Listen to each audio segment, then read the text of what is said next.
Hello students, the purpose of this video is to get you acquainted with the real number line.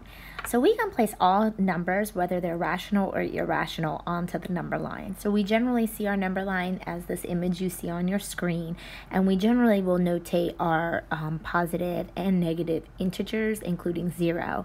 We call 0 our origin, so it's our starting point, and to the left are your negative values, and to the right are your positive values.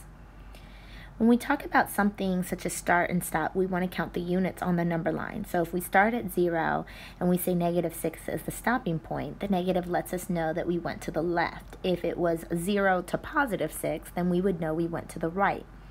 The same idea works for irrational numbers as well, so they may not fall on a mark, but they can be in between two integers. So we love for things to fall on a mark. It makes it easier to think about and see, but if you have those irrational values, you estimate where to put them on the number line, whether it's closer to a particular value, like is it closer to 1 or is it closer to 2. When I think about ordering real numbers, so thinking about greater than and less than and what's larger and what's smaller, I use what we call inequality symbols. These inequalities describe the relationships between two numbers. So I'm going to highlight as I talk.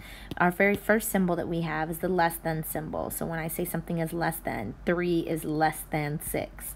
I have the greater than symbol, meaning something is larger.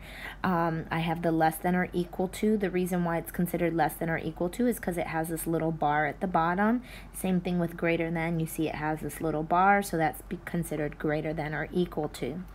This may sound a little elementary, but it really helps individuals. If you think about that inequality sign as an alligator mouth, the opening of the alligator mouth always points to the larger number. So the opening here, that would be 6, and the opening is towards the 6, so I need a smaller value on the other side. You want to make sure you feel comfortable with the formal way of stating these inequalities. And then the very last one is the equal sign, which is something you're all familiar with. It gets a little tricky when you think about your negative values. So if I come down here and I think about -3 and -4, it doesn't work the same way as it does with positive numbers. You know, we would say that 3 is smaller than 4, right? If I have $3, then that is less than 4. But think about money and being in debt when you're going the negative direction. You know, -4 and -3, you have more money when you are only in debt by 3 rather than being in debt by 4. So you're thinking about, when do you have more money? The goal is to get closer to the 0. The more you get out of debt, the more money that you have. So the closer to 0 that you are, the greater that you are. And so -3 is actually considered greater than the value -4. This brings me to the idea of bounded intervals. We'll use bounded intervals. This is also called set notation throughout this course, or you might even see interval notation. These are all synonymous to one another. Any of these terms that you see are stating that it wants you to write in this notation using these rules. The very first one is the use of brackets of two numbers. You show this on a graph by shading in your circles, and this is just saying that the number is included, so it's greater than, less than, equal to one another. So if I were to do the example, 3 to 5 and use brackets, then on the number line, if I had the value 3, 4, 5, I would want to put a closed circle on 3 and a closed circle on 5, and everything in between is being included. And that lets me know I care about what's happening at 3 because I'm equal to 3. I care about what's happening to 5 because I am equal to 5. And I care about everything that's in between those two values. Now, when I have parentheses, like I do on the second line here, I use an open circle, and it's not shaded in because I do not care about being on those values.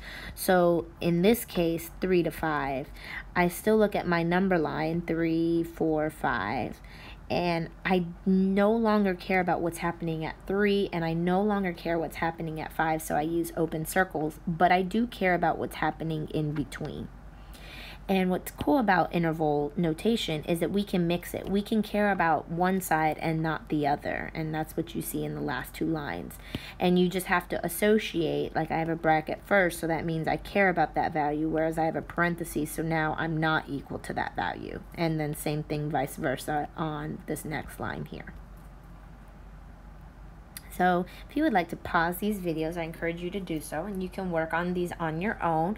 On the left-hand side, I'd like you to graph, and then on the right-hand side to write the appropriate inequality.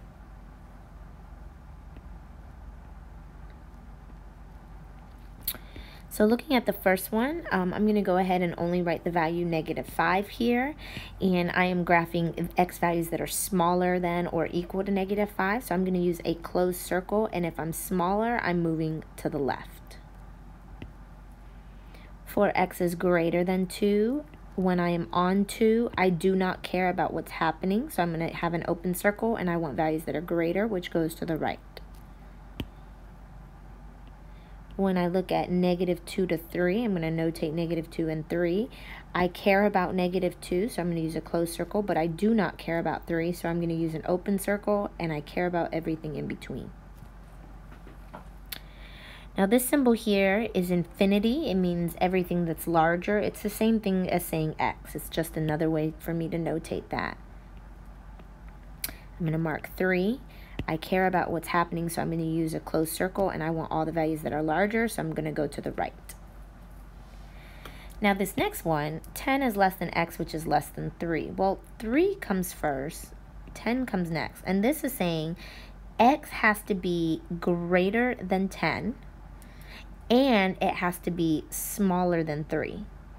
So can you think of a number that is smaller than 3, so that's over here where I'm drawing my dots, and at the same time bigger than 10, which is over here? You can't, right? So this is kind of a trick question. You can't write it like this. You actually have to write it separately. This is called a compound inequality, and we're going to write it as a disjoint inequality. And when we write it as a disjoint, now we can notate that we don't care about 3, but we do care about the values smaller, and we don't care about 10, but we do care about the values that are bigger than that. Again, this is called disjoint because it's utilizing the word or. I'll write that for you. This is disjoint.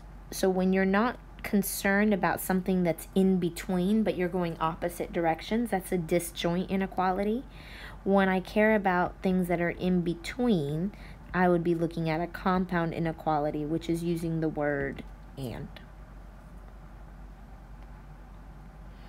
Which brings me to the idea of unions versus intersections. When I'm using that word or and I'm looking at a disjoint inequality, I'm thinking about unions, and we notate that math symbol as a U.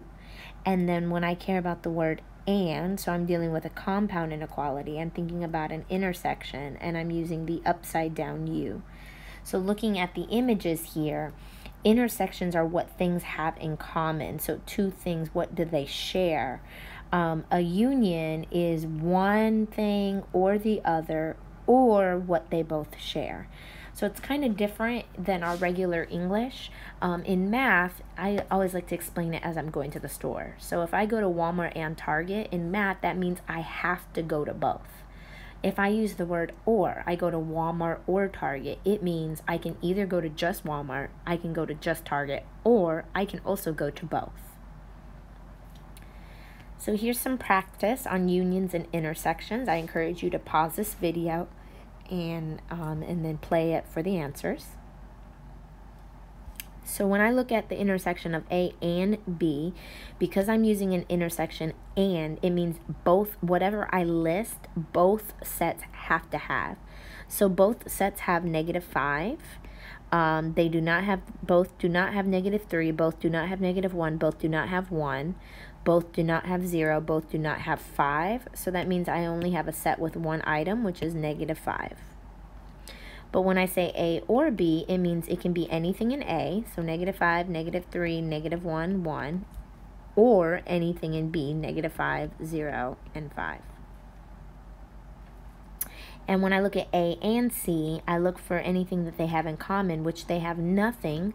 So this is an empty set or null set, which I'm going to define by the circle with the slash through it. All right, I hope you found this video helpful. As always, if you have any questions or concerns, please don't hesitate to reach out.